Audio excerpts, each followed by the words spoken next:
Hello, good morning, students. Welcome back. Today we will see measurement of national income. Next point under this topic, measurement of national income. Okay, or you may call it how we can measure the national income, how we can calculate the national income. Okay, so there are broadly three methods to calculate national income. Okay, three methods. The first one is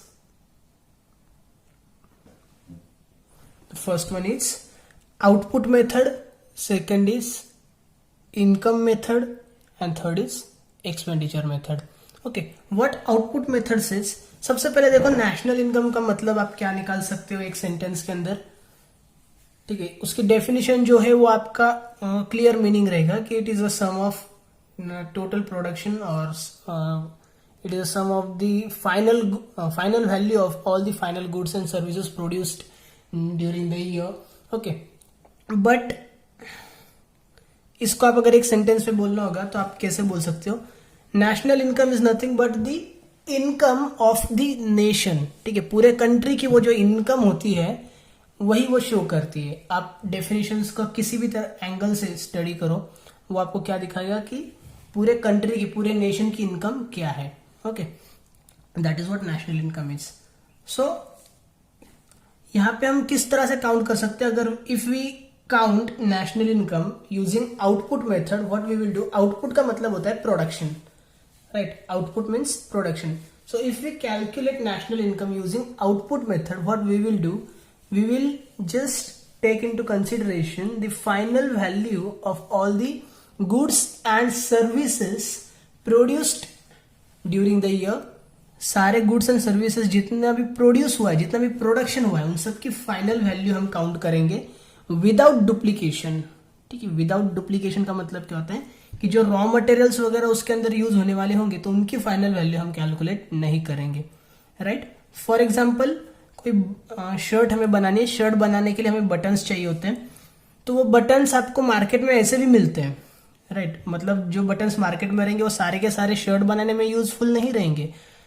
आप ऐसे भी buttons लेके आ सकते हो जो आप अपने use के हिसाब से कहीं पे भी यूज कर सकते हो. In that case the value of buttons should be calculated.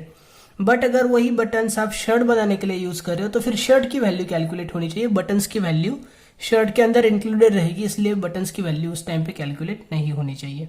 ठीक है, इसको हम बोलते हैं to avoid duplication. Okay, duplication नहीं होना चाहिए, किसी भी प्रोडक्ट का डबल काउंटिंग नहीं होना चाहिए, राइट? तो ये सबसे पहली बात है जो हमें ध्यान में रखनी पड़ती है if we are using output method. Income method का मतलब क्या रहेगा? Under income method we will just make total of the incomes of all individuals who lives in our country. जो भी बंदे अपने इंडिया में रहते हैं, सभी लोगों की इनकम का टोटल कर देंगे तो हमें मिल जाएगी अपनी नेशनल इनकम. ठीक है, एंड एक्सपेंडिचर मेथड के अंदर भी क्या रहेगा? एक्सपेंडिचर मेथड के अंदर भी सेम चीज रहेगी. जितने भी लोग अपने इंडिया में रहते हैं उन सभी के जो एक्सपेंसेस रहेंगे उसका टोटल करेंगे तो हमें मिलेगी नेशनल इनकम. भाई आप बोलोगे अभी कि इनकम की टोटल करेंगे तो नेशनल इनकम मिल जाएगी, ये बात समझ में आ रही है. एक्सपेंसेस की टोटल करने से इनकम कैसे पता चलेगी हमें? सो सिंपल सा फंडा है, one persons expense is another persons income. ठीक है, एक बंदे का जो एक्सपेंडिचर होता है वो दूसरे बंदे का इनकम रहता है. मतलब आप एक्सपेंडिचर मेथड भी अगर यूज कर रहे हो ना तो आप इनडायरेक्टली इनकम मेथड को ही यूज कर रहे हो. ठीक है, सो आप ऐसे बोल सकते हो कि भाई एक्सपेंडिचर की मैं टोटल करूंगा तो मुझे जो मिलेगा वो रहेगा टोटल एक्सपेंडिचर. एक्सपेंडिचर की अगर मैं टोटल करता हूं सभी की तो मुझे जो मिलेगा वो रहेगा मेरा टोटल एक्सपेंडिचर. डेफिनेटली आपका वो टोटल एक्सपेंडिचर रहेगा, बट उसको आप नेशनल इनकम क्यों बोल सकते हो? क्योंकि अगर वो किसी एक बंदे का एक्सपेंस है तो वो दूसरे किसी का इनकम भी तो हो रहा है ना. अगर मैं किसी को पैसे दे रहा हूं तो मेरे हिसाब से भले ही एक्सपेंडिचर है but it is income for someone else, right? तो ये दोनों मेथड अराउंड सेम ही है. We will discuss this two methods in detail in next lecture. Today we will just focus on output method. ठीक है, output method पे हम ज्यादा से ज्यादा फोकस करेंगे. Output method, when we talk about output method, okay, there are again two different alternative methods or two different alternative approaches which can be used under output method. तो इसके अंदर आपका एक नंबर 1 आ सकता है final goods approach. Final goods approach, you may call it final goods method also, ठीक है। Final goods approach या फिर फाइनल प्रोडक्ट अप्रोच, गुड्स को आप प्रोडक्ट भी बोल सकते हो, ओके। वर्डिंग्स चेंज करने से उसका मीनिंग चेंज होने वाला नहीं है। एंड एक सेकेंड होता है value added method. Final goods approach and value added method, right. So basically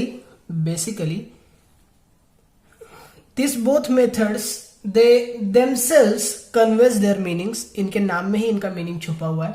और दोनों में से कौन सी इजी है या फिर कौन सी ज्यादा सूटेबल रहेगी टू कैलकुलेट नेशनल इनकम, ये मेरा क्वेश्चन रहेगा आपसे लास्ट में, ठीक है। तो आपको इसका आंसर करना है कि फाइनल गुड्स अप्रोच ज्यादा सूटेबल रहेगी, ज्यादा इजी रहेगी, या फिर वैल्यू एडेड मेथड रहेगी, ठीक है। एक सेंटेंस के अंदर, एक वर्ड के अंदर इसका आंसर है obviously. So I expect answer from you. Let's see, देखिए what happens under final goods approach. Let's take one example, okay. For example we have to produce shirt, ठीक है। सेम एग्जांपल हम देखते हैं, कई बार हमने शर्ट का एग्जांपल देखा है। तो शर्ट बनाने के लिए जो प्रोसेस रहती है वो कहां से स्टार्ट होती है? From the agriculture itself, okay. Farmer से ये चालू होती है। फार्मर प्रोड्यूसेस कॉटन, ठीक है। फार्मर जो रहता है वो सबसे पहले कपास उगाता है, कॉटन ही प्रोड्यूसेस। कॉटन से बनता है धागा, यार्न, ओके, धागा। थ्रेड भी बोल सकते हो आप इसको, थ्रेड भी बोल सकते हो, ठीक है। Yarn, thread, whatever. धागे से बनता है कपड़ा, cloth. And from cloth finally we just cut that cloth in desired shape, okay. Size वगैरह लेके शेप में कट कुट करके फिर उसको हम स्टिच करेंगे। उसके बाद जो हमें मिलेगा वो रहेगा हमारे लिए शर्ट, ओके। शर्ट अपना फाइनल गुड होता है, इसको मैं यहाँ पे एफ लिख रहा हूं, एफ फॉर फाइनल, ठीक है। कोई ऐसे रिक्वायरमेंट नहीं है, but still just for our information, okay. Now for example,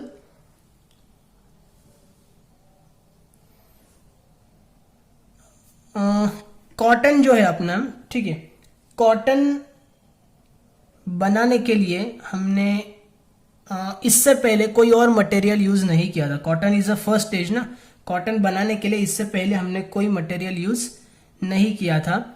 cotton बनाने के बाद हमने कॉटन को मार्केट के अंदर सेल किया है, ठीक है। तो कॉटन बनाने के लिए हमें कुछ नहीं लगा था, इसलिए हम इसको यहाँ पे बोलेंगे सपोज इनपुट। इनपुट पे जब प्रोसेसिंग होती है तो हमें मिलता है आउटपुट, ठीक है। तो प्रोसेसिंग में कुछ कॉस्ट लग सकती है, राइट। सपोज कॉटन बनाने के लिए हमने दूसरा कोई रॉ मटेरियल यूज नहीं किया था, हमारा सबसे प्राइमरी, सबसे पहले हमें कॉटन ही मिलता है, ठीक है। तो कॉटन के लिए तो कुछ इनपुट नहीं डाला था हमने, बट कॉटन प्रोड्यूस होने के बाद सपोज वो कॉटन बन गई है 100 रुपीज के अंदर, ठीक है, या फिर 100 रुपीज के अंदर हम वो कॉटन बाहर सेल करने वाले, फाइन। तो ये हो जाएगा आपके लिए आउटपुट, ये रहेगा उसके लिए इनपुट, ठीक है। कॉटन से हम बनाएंगे यार्न या फिर थ्रेड, ठीक है। कपास से हम बनेंगे धागा। धागा बनाने के लिए अपने को कॉटन डालना पड़ेगा एज अ इनपुट, बराबर है। मतलब 100 रुपीज का हमने इनपुट डाल दिया, यही कॉटन हम यूज करेंगे ना यार्न के लिए, तो 100 रुपीज का हमने इनपुट डाल दिया। तो आपका धागा थोड़ी ना 100 रुपए में बिकने वाला है, आपका धागा जो बिकेगा वो बिकेगा अराउंड 120-150 रुपीज, ठीक है। इसको मैं बोलता हूँ सपोज 120 रुपीज, ओके। फिर यही धागा जो है आप यूज करेंगे कपड़ा बनाने के लिए, क्लोथ के लिए। तो ये जो 120 का आपका यार्न है, इसको हम यहाँ पे लेके आएंगे। 120 रुपीज का यार्न हमारे लिए इनपुट रहेगा, उस पर हम प्रोसेसिंग करेंगे तो हमें मिलेगा क्लोथ।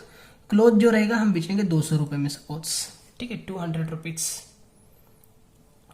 200 रुपए का जो कपड़ा है उसका अगर आप शर्ट बनाते हो तो आपको टेलर को भी तो कुछ देना पड़ता है ना, बराबर है, उसकी मेहनत वगैरह, उसके भी कुछ चार्जेस रहेंगे, वो एक्स्ट्रा शर्ट के अंदर कुछ इक्विपमेंट्स लगाता है, बटन्स वटन से सब लगाता है, उसके लिए भी कुछ चार्जेस लगते हैं।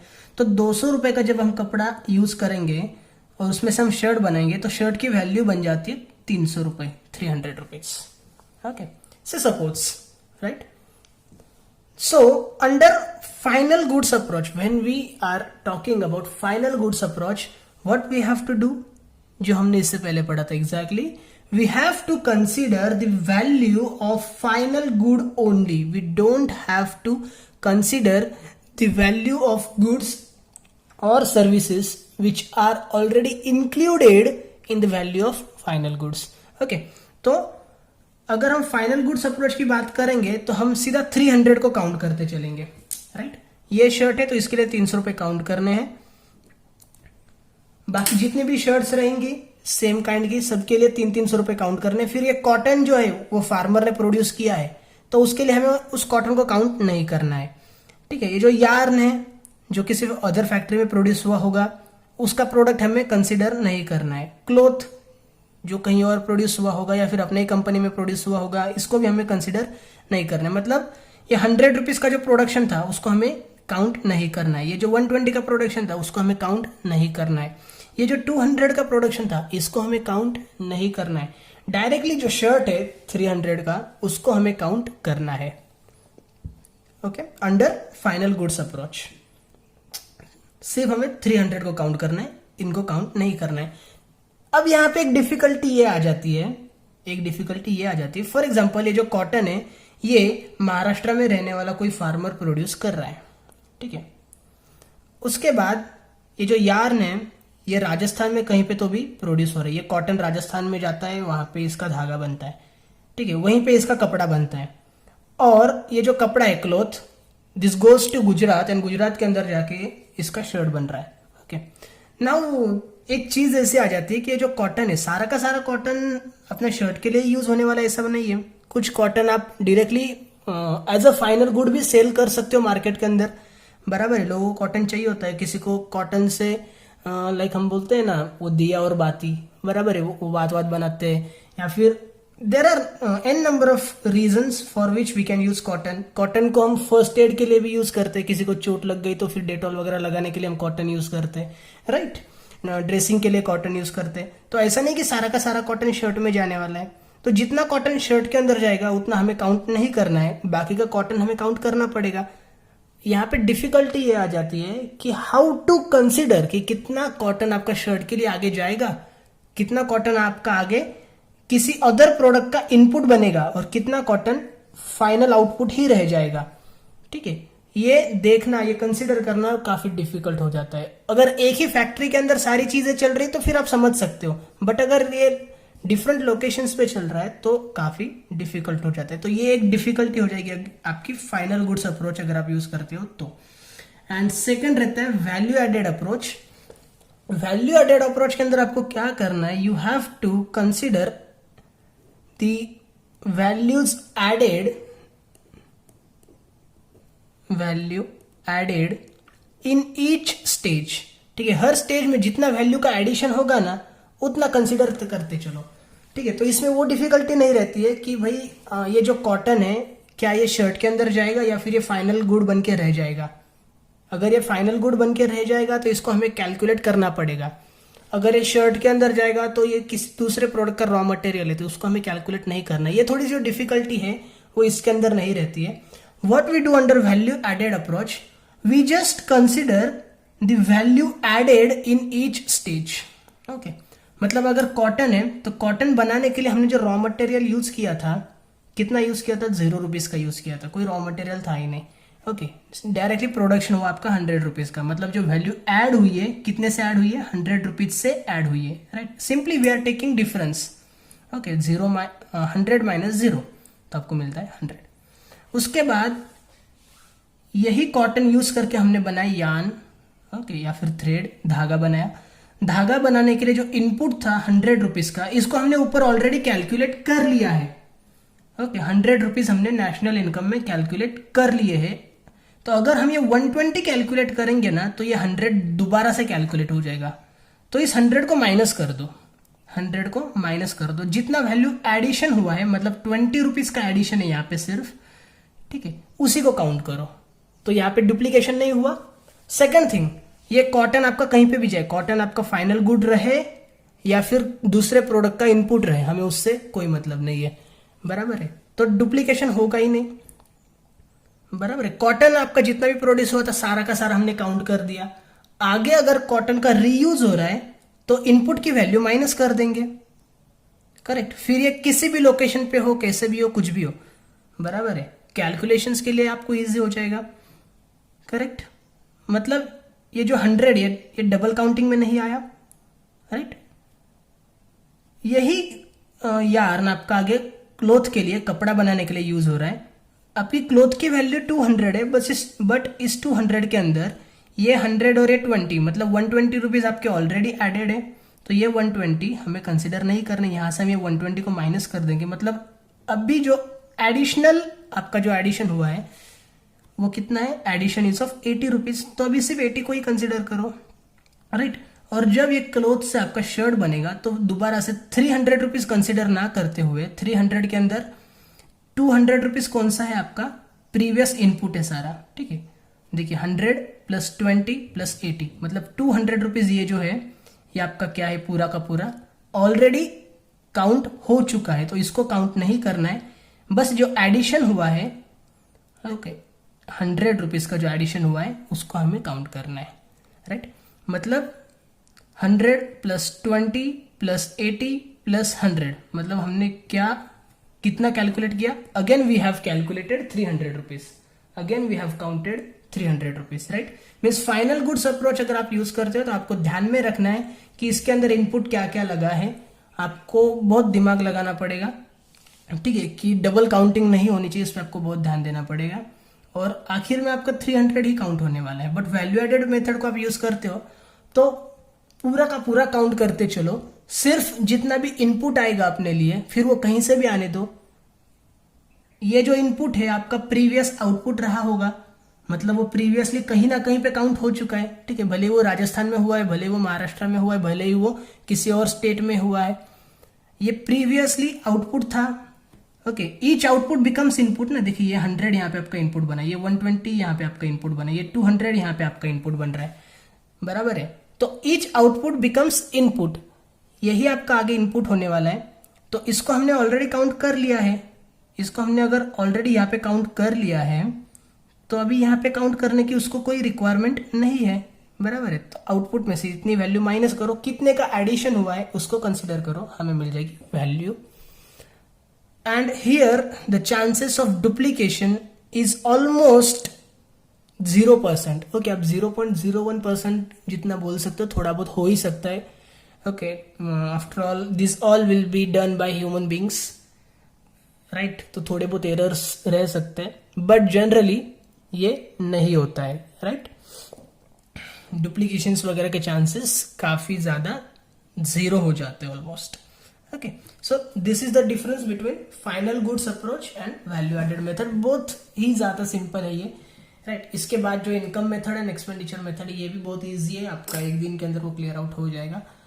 Just we don't want to rush, we don't want to no just run fastly, that's why we will just conclude this today here, right.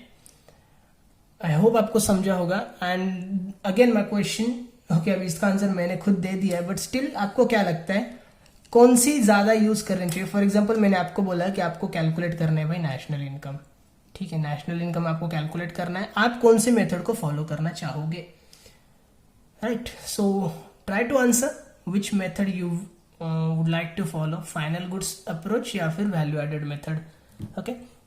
Take care, bye bye, thank you। अगर कुछ doubts रहेंगे please contact me, okay, definitely I will answer your all the queries। Thank you so much, bye bye।